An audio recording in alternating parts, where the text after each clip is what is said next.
Good afternoon, everyone. Kendall here, your traveling therapist, calling from Texas.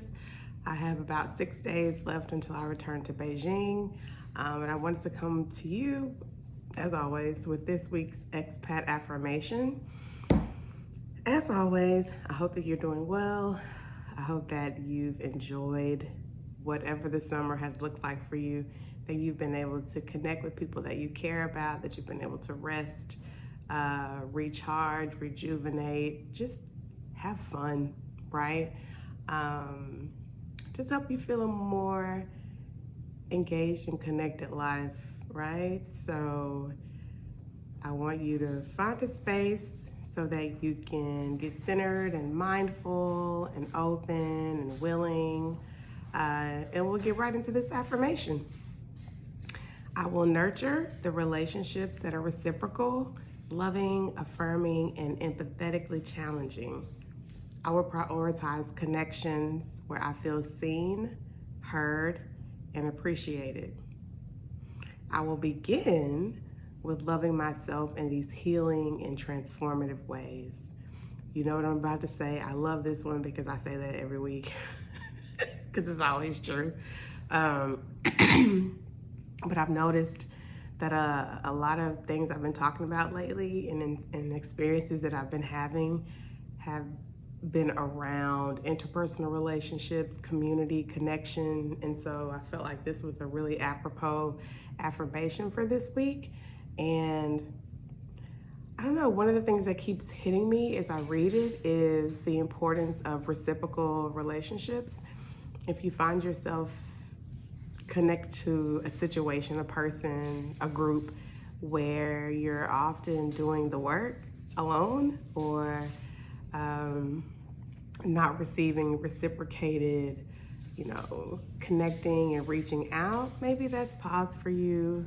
That's an opportunity for you to pause and evaluate this particular relationship in your life and how valuable it is. Maybe what you're noticing can spur some conversations because, we all got shit going on. Life be lifing. And I don't ever want people to jump to conclusions, but if you notice patterns of behavior, instead of ghosting, because I hate that, or walking away from something, have a conversation.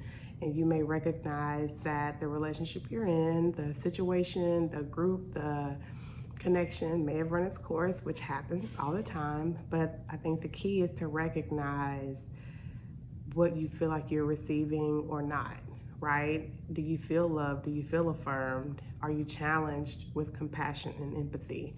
We're not looking for yes people, but we definitely want people that see our potential and help to push us there in a gentle way. Yeah, I want you to prioritize connections where you feel seen, heard, and appreciated.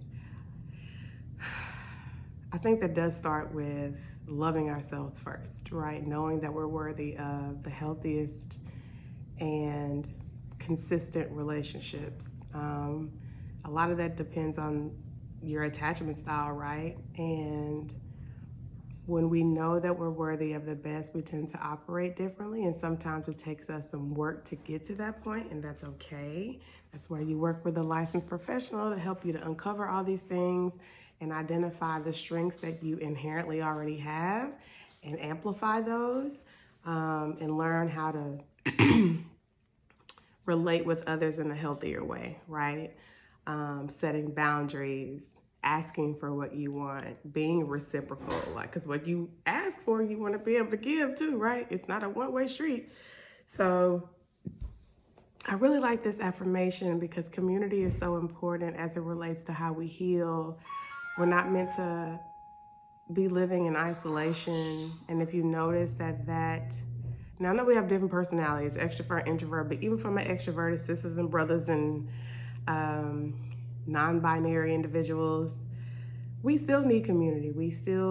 It's beneficial for us to rest in the comfort of a safe, supportive community, whether that's 2 or 3 people or more, right? You deserve it.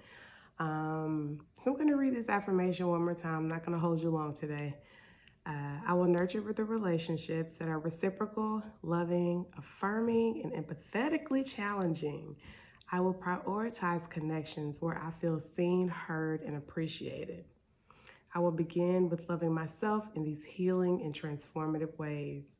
You teach people how to treat you. And sometimes we have to learn by treating ourselves this way what we deserve, what our non negotiables are, and what we are going to accept in these relationships that we find ourselves in. When I say relationship, it doesn't always mean romantic, right? Any kind of ship that you find yourself in.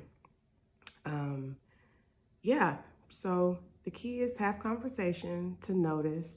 Here's a strategy you may want to practice or engage in. Write down what you feel you need in a healthy connection. What are non negotiables? What are behaviors, actions, words that help you to feel supported, respected, seen? What does consistency mean?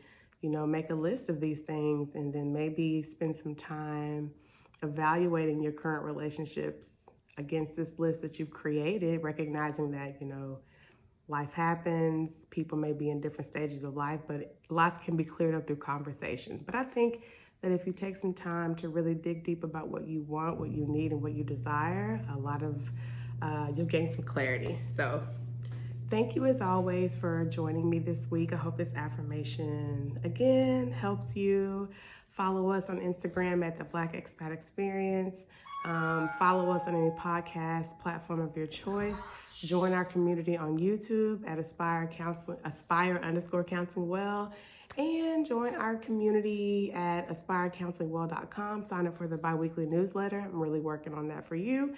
And be on the lookout for those affirmation card decks. And make sure you get you one of these, Black Expat Thriving. They make amazing gifts, right? Thank y'all, and I'll definitely have more for you next week. Bye.